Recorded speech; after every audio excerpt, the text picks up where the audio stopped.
Link or address. Okay, this is what? Next link. So in here you will store the data.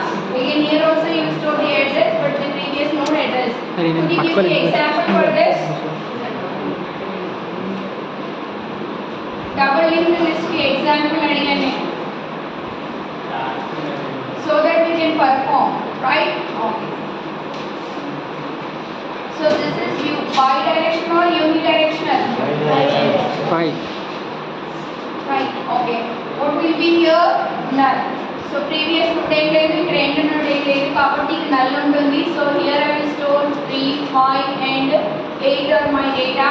Here is 100. Here is 200. Here is 300 is my addresses. And the next here 200. Next 100 previous node address. And the next here 200 will be there. Now here I am saying the head node I am holding. Even I maintain what? Tail node also, right? Now what I want to do? I just want to make the circle. This is what? Double linked list. Now what you have to make? You want to make circular double linked list. In circular double linked list, what you will be having? Here in the tail part, again you will hold the address of what? First node. What is the first node address? 100. What will be here?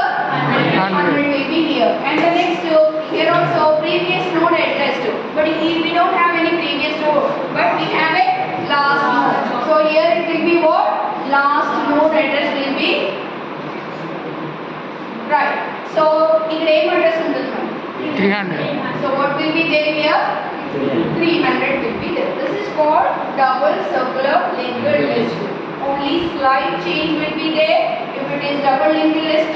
So no previous node. This what? Place null. But if you see the tail node, the last part will be what?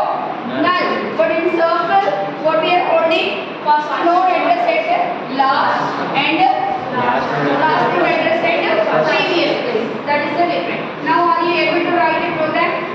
Yes, exactly. Right? Just tell me guys. Imagine again to create a list. Again, there are two cases. What is that? The first case, whether the list is empty or not, that we need to check. Again, if the list is having the nodes, we need to create what? Node at the end. So what you will do?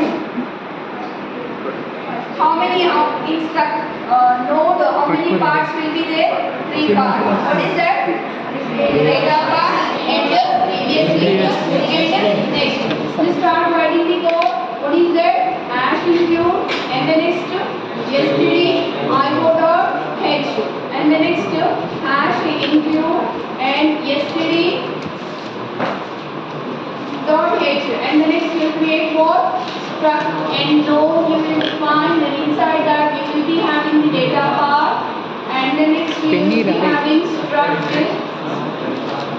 node and the next star previous and the next. So here I am making previous and next for the two link parts, and then next I need what? Head pointer variable. Along with that I am even maintaining the tail pointer variable, and the next you can create what? New node. So even you can create the variable in a global scale scope. Right, this is the thing is done. Now just write. So void create what? Create list is your function name. Inside that what you will do? Imagine there are no nodes are there. The first thing is that you need to take what? Value. Value you need to insert at runtime. And the next what thing you have to do next? So just enter that value at runtime. So enter value. Okay. And the next scanf function you define. And the percentage d. What is that? Percentage d. And the comma ampersand value. Now you enter the runtime value. What you need to do?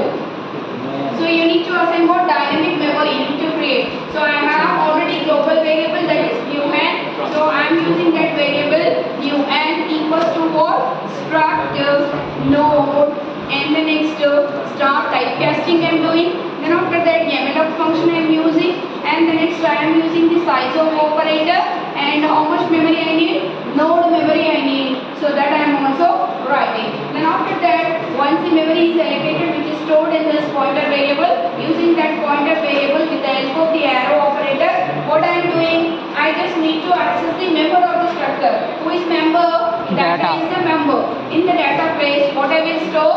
Value, which I have entered. That value I will store in that. Now the question is that in double linked list there is no